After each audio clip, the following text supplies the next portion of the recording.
Judi with a Chance of Meatballs, written by Judi Barrett, drawn by Ron Barrett. We were all sitting around the big kitchen table. It was Saturday morning, pancake morning.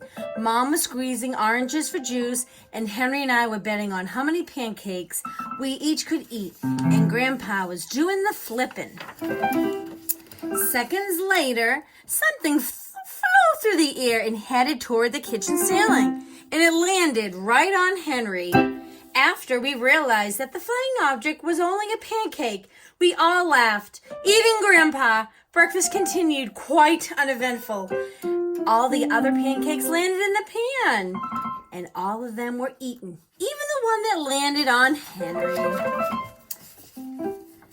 That night, touched off by the pancake incident breakfast, Grandpa told us the best tall tale bedtime story he had ever told. Across an ocean, over lots of huge bumpy mountains, across 3 hot deserts, 1 smaller ocean, there lay a tiny town of Chew and Swallow. In most ways, it was very much like any other town in between. It had a main street lined with stores, houses with trees and gardens around them, in a schoolhouse about 300 people, and some assorted cats and dogs. But there were no foods in the town of Chew and Swallow. They didn't eat anything. The sky supplied all the food they could possibly want. The only thing that was really different about Chew and Swallow was its weather. It came 3 times a day. At breakfast, lunch, and dinner. Everything that everyone ate came from the sky. Whatever the weather served, that was what they ate. But it never rained, it never snowed, and it never blew just wind. It rained things like soup and juice. It snowed mashed potatoes and green peas. And sometimes the wind blew in storms of hamburgers. The people could watch the weather report on television in the morning, and they would even hear a prediction for the next day's food. And when the townspeople went outside, they carried their plates, their cups, their glasses, their forks, their spoons, their knives, their napkins with them. That way, they would always be prepared for any kind of weather. If there were leftovers, there usually were, the people took them home and put them in the refrigerator in case they got hungry between meals. The menu varied. By the time they woke up in the morning, breakfast was coming down. After all, the brief shower of orange juice, low clouds of sunny-side eggs moved in, followed by pieces of toast, butter and jelly sprinkled down for the toast, and most of the time it rained milk afterwards. And for lunch, one day, frankfurters already in their rolls blew in from the northwest about 5 miles an hour. There was musty clouds nearby, and then the wind shifted to the east and brought in baked beans. A drizzle of soda finished off the meal. Dinner one night consisted of lamb chops becoming heavy at times with occasional ketchup. Periods of peas and baked potatoes were followed by gradual clearing with wonderful jello setting in the west. The sanitation department of Chew and Swallow had rather an unusual job for sanitation department. It had to remove the food that fell on the houses and the sidewalks and the lawns. The workers cleaned things right up after each meal and fed the dogs and cats. Then they emptied some of it into the surrounding oceans for the fish and the turtles and the whales to eat.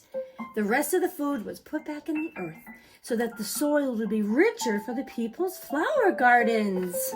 The Chew and Swallow Digest. Spaghetti ties up top. Life for the townspeople was delicious until the weather took a turn for the worst. One day there was nothing but gorgonzola cheese all day. The next was only broccoli all overcooked. And the next day there were Brussels sprouts and peanut butter with mayonnaise. And other days there were pea soup fog. No one could see where they were going. They could barely find the rest of the meal that got stuck in the fog. The food was getting larger and larger, and so were their proportions. The people were frightened. Violent storms blew infrequently. Awful things were happening. One Tuesday, there was a hurricane of bread and rolls all day long until the night. There were soft rolls and hard rolls, some with seeds, some without. There was white bread and rye bread and whole wheat toast. Most of it was larger than they'd ever seen bread and rolls before. It was a terrible day. Everybody had to stay indoors. Roofs were damaged and the sanitation department was beside themselves. This mess took the workers for days to clean, and the seawalls were full of floating rolls. To help out the people, they piled up as much bread as they could in their backyard. The birds picked it up, but it just stayed there and got staler and staler. There was a storm of pancakes one morning and a downpour of maple syrup that nearly flooded the town. A huge pancake covered the school. No one could get it off because of its weight, so they had to close the school. Look at that pancake on top of the school. Lunch one day brought 15-inch drifts of cream cheese and jelly sandwiches. Everyone ate themselves sick, and at the end of the day, they ended up with a stomachache. There was an awful salt and pepper wind accompanied by an even worse tomato tornado. People were sneezing themselves silly, running in to avoiding the tomatoes. The town was a mess. There was seeds and pulp everywhere. The sanitation department gave up.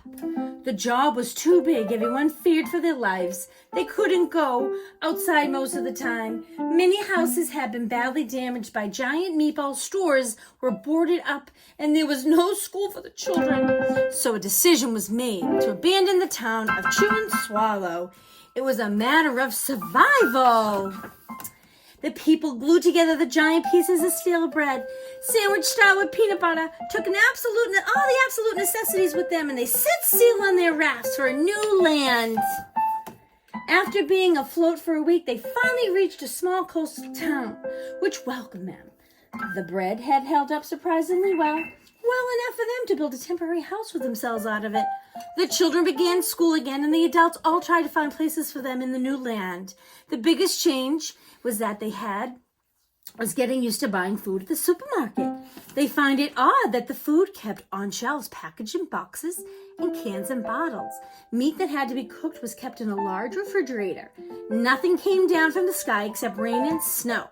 The clouds above their heads were made of fried eggs. No one ever got hit by the hamburger again, thankfully. And no one dared to go back to Chew and Swallow to find out what had happened. They were too afraid. Henry and I were awake until the end of Grandpa's story. I remember the good night kiss. The next morning we woke up to see the snow falling outside. We ran downstairs for breakfast and ate a little faster than usual so we could go sledding with Grandpa. It's funny, but even as we were sliding down the hill, we thought we saw a giant pat of butter on the top. We almost could smell the mashed potatoes.